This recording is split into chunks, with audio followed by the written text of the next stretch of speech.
et on passe de l'une à l'autre en multipliant par quoi? Par 2,512. Bon, pourquoi? Parce qu'on a décidé qu'un rapport 100 dans la luminosité des étoiles, c'était 5 magnitudes. Et on obtient, par un simple calcul, 2,512. Donc cette métrique particulière qui est d'utiliser un bond pour passer au suivant est très générale en astronomie, d'accord? Je ne vous propose rien que le seul outil qui permet d'appréhender ces grandeurs qui varient beaucoup. Quand vous voyez le Soleil, par exemple, qui est intense, vous ne pouvez pas le regarder, il est à la magnitude moins 27. Il y a le signe moins rond, ça c'est pas une facilité de compréhension, mais bon, quand on va croître, on va dans des sens négatifs de magnitude. Alors, il y a une autre utilisation d'échelle, c'est que si on voudrait mettre sur un même graphique la naissance de notre système solaire et par exemple notre histoire. C'est incompréhensible. Si vous mettez 4 milliards d'années, 4 milliards 500 et quelques millions d'années, et que vous voulez voir ici notre histoire entre l'Empire romain, le Moyen-Âge, etc., bon, c'est un seul trait, donc c'est illisible. Donc là aussi, je vous propose de faire un passage logarithmique, donc de 2 en 2, par exemple 2 milliards d'années.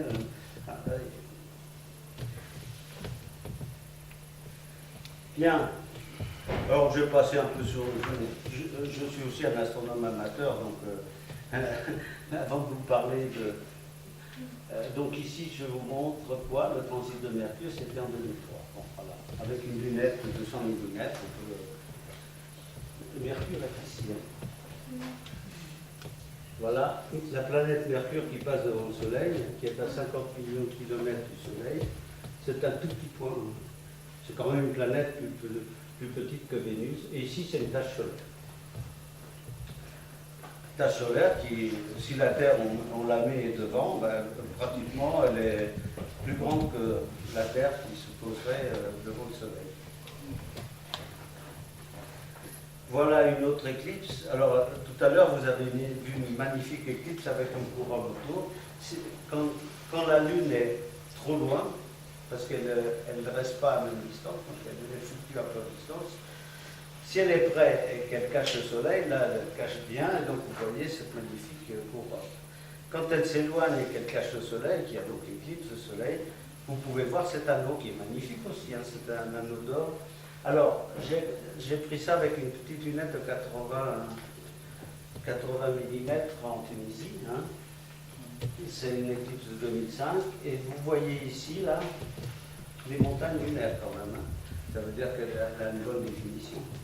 Et qu'on peut voir des sommets qui font à peu près 4 km, 3 km, pas 4 km, en dessous de 4 km, en ondulation sur la surface de la Lune avec une lunette modeste, qu'on avait mis dans l'avion, bien entendu, avec le prix. Évidemment, ici c'est une année, c'est la même éclipse que celle qu'elles vous ont montrée. Hein. On voit ici des flammes solaires, hein, une éruption ici. Vous voyez ici, là, ça c'est une éruption solaire. Ça monte à combien là? Je dirais 50 000 km d'altitude. Puis le reste, c'est la couronne qui va, là il y en a une partie, mais si on pose plus, elle va même un petit peu plus loin, dont la forme est modelée par les champs magnétiques du Soleil, et c'est magnifique.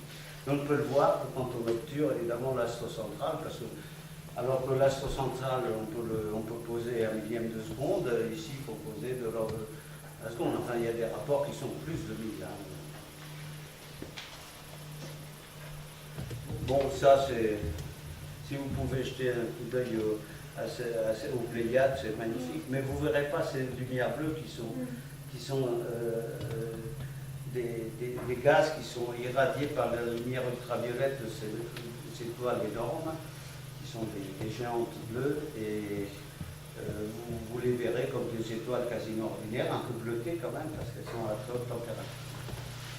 Voilà, ici j'étais allé au Chili, j'avais eu le plaisir de mettre l'appareil photo sur un télescope de 400 mm et ici c'est la boîte à bijoux. Malheureusement j'ai posé un peu trop pour avoir il y a des couleurs vraiment magnifiques quand on met l'œil à l'oculaire et hélas, malheureusement on a du mal à le reproduire avec un appareil numérique si on ne fait pas beaucoup de poses et j'avais pas le temps d'en faire beaucoup parce qu'il y en avait d'autres qui attendaient le télescope pour en faire. Ça c'est de mon jardin, c'est de notre jardin à Rambouillet, la comète Holmes, qui était une comète qui s'était réveillée alors qu'elle était en train de s'éloigner du Soleil. Donc Hélène Ress, ici présente, m'a beaucoup aussi initié pour les météorites et je me suis pris de passion à faire des lames minces en lumière polarisée dont je vais vous parler. Il y a une commission, alors la SAF est organisée en commission, c'est-à-dire qu'il y en a qui s'intéressent au cadran solaire, ils vont collecter, photographier tous les cadrans solaires aussi dans le monde et en faire un listing le plus complet possible. Et d'autres, comme nous, ont pour passion les météorites, d'autres les étoiles doubles.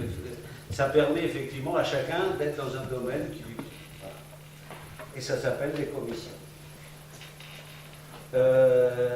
Cette commission a quand même une particularité, c'est qu'une fois qu'on sait photographier des lames minces de météorites, c'est quand même quelque chose qui vous donne, peut-être vous ne voyez pas trop là, c'est ça, qui vous donne un aspect très, très artistique. Ça c'est une crite avec des cristaux qui sont des petites barres et évidemment, les couleurs que vous voyez sont des fausses couleurs qui sont liées à la polarisation et au parcours et aux qualités du cristal.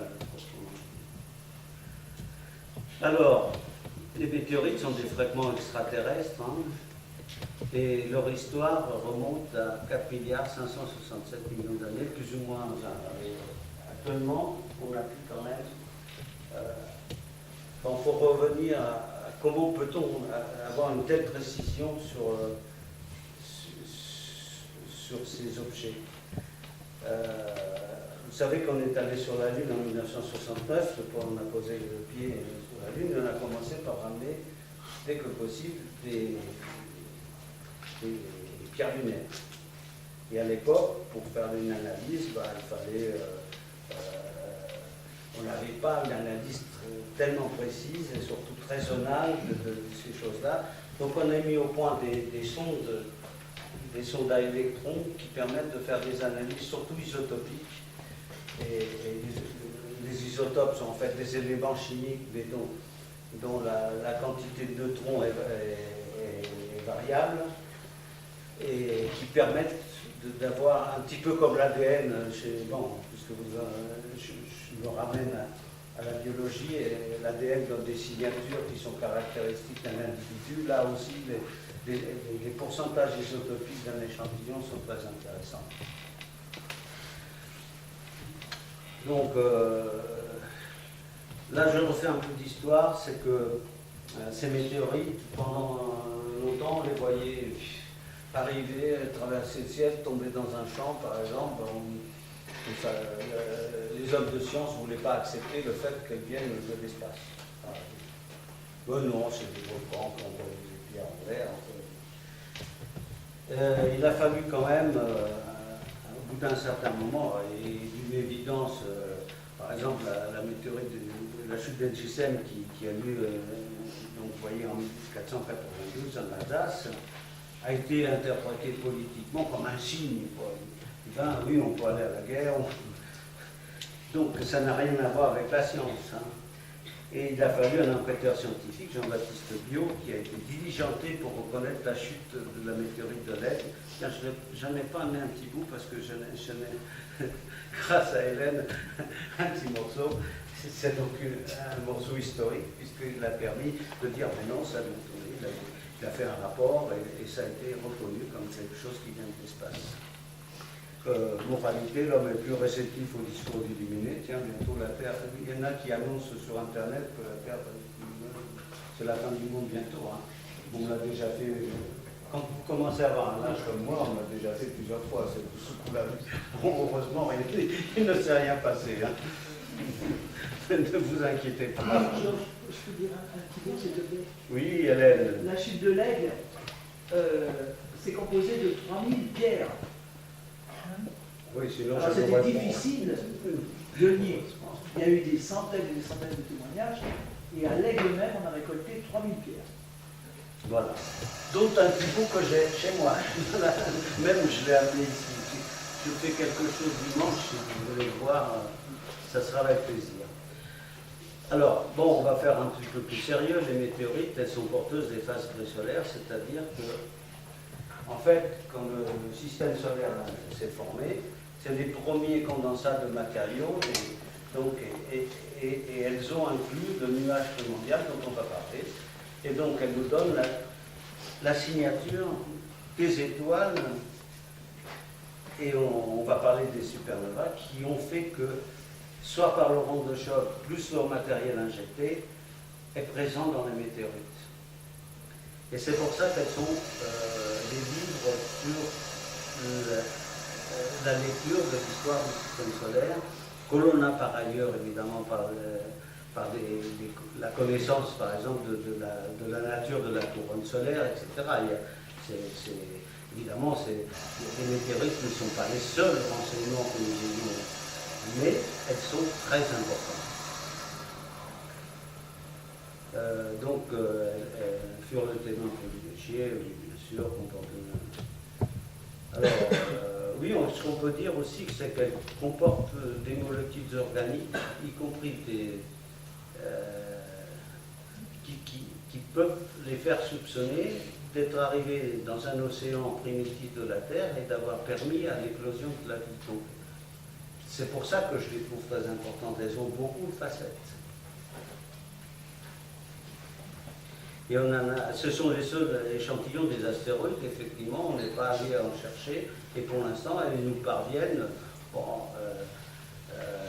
dès qu'elles veulent, elles tombent sur la Terre, et là, on peut les sous-peser, les analyser, alors qu'on n'a encore ramené que des morceaux de Lune, mais on espère avoir des morceaux de Mars par des robots qui vont faire l'aller-retour et nous ramener des échantillons martiens.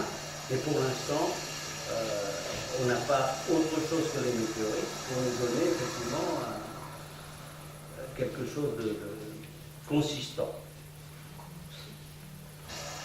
Donc évidemment, elles sont importantes pour la cosmologie, pour la cosmochimie, pour l'histoire des systèmes solaires, la planétologie. Elles nous renseignent aussi sur les systèmes exoplanétaires et la géophysique du globe, parce qu'effectivement, elles ont formé la Terre. Enfin, ce sont des astéroïdes qui par des s'entrechoquant, ont formé des planètes telluriques. Alors les météorites, je vous en donne vite un aperçu. Alors, il y en a qui sont issus de corps, donc soit différenciés, soit non différenciés. Qu'est-ce qui va séparer les corps? Soit c'est des corps assez gros pour que lors de la fusion, donc vous voyez une énorme boule, par exemple 300 km de diamètre, les matériaux les plus denses qui sont en surface dans ce corps en fusion vont aller vers le centre. Et donc, on appelle différencié parce que tous les métaux vont se retrouver au centre, c'est le cas de la Terre. Quand on trouve du fer malin, je vous disais, sous forme oxydée, il faut prendre le minerai et le traiter avant d'en obtenir du fer. Alors qu'on en a une énorme masse au centre de la Terre. Voilà. Tout ça, c'est parti au centre de la Terre, y compris l'uranium, etc. Tout ce qui est dense, il est parti au centre. Donc ça s'est différencié entre la croûte terrestre, qui est plutôt des silicates, et les métaux qui sont là au centre. Voilà. Et quand il y a des fractures, des chocs dans l'espace, dans des ceintures d'astéroïdes, et qu'il y a un corps assez important, on arrive à avoir une fracture entière de corps qui sont différenciés et avoir des météorites aussi bien métalliques, intermédiaires ou des couches supérieures, qui sont très différents et non différenciés, qui sont les congrès et qui sont des objets qui sont plus primitifs. Ici, on a déjà un planétoïde qui s'est formé et les autres sont les condensats de la nébuleuse primitive. Le commencement, oui, vous l'attendez. Tout vient de la poussière. Alors, c'est très important ce que je vous dis, c'est que quand vous levez les yeux, vous avez là-haut cette île, vous pourrez en profiter, parce qu'on doit voir ici la Voie lactée, d'accord? La Voie lactée est composée de 200 milliards d'étoiles. Il y en a qu'on ne voit pas, il y en a qui sont petites. L'évaluation, c'est 200 milliards. Il y a quelques 15 ans, c'était 100 milliards. Maintenant, c'est 200 milliards d'étoiles. Mais certes, quand vous regardez, la bande n'est pas continue. Hein. La galaxie est une espèce de grande galette. Hein. Et nous, on la voit ici par la tranche. D'accord? Et normalement, on peut voir quelque chose de continu, mais vous allez voir plein de discontinuités. Et d'un seul coup, les étoiles ne sont pas là, sont plus là, elles sont en fait masquées par des poussières. Et ces poussières ont une importance primordiale dans ce que je vais vous raconter. D'accord? Et là, je note que c'est une maxime philosophique, hein, nous sommes poussière, nous tombons la poussière. C'est clair que c'est vrai. Donc la religion s'en empare, c'est imparable, et la science aussi, puisque c'est vrai. Donc la poussière, symbole de mort et de naissance, est présente à toutes les échelles galactiques, interstellaires, interplanétaires. Voilà un petit exemple d'une galaxie. Ça, c'est la galaxie du sombrero. Qu'est-ce que vous voyez dans ici, toute une zone de poussière qui masque les étoiles. Hein, elle masque même le noyau, où il y a une grosse quantité d'étoiles. Elle est assez démonstratrice de ce que je dis. Les poussières sont présentes. Les poussières viennent effectivement d'explosions d'étoiles qui meurent et qui répartissent dans l'espace leur matière. En haut, vous avez des poussières de notre galaxie qui sont ici données par Planck. Et vous voyez que la galaxie qui est ici a une énorme enveloppe de poussière qui couvre pratiquement tout le ciel.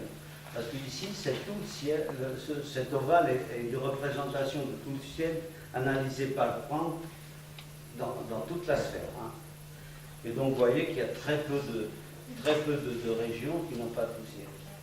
Je ferai remarquer qu'il va falloir tirer de cette information le fond noir cosmogonique, qui est le rayonnement à 3 degrés K, qui a créé l'univers, le Big Bang du début. Bon, allez, on verra ça plus loin. Voilà une belle illustration aussi d'une poussière qui est la tête de cheval.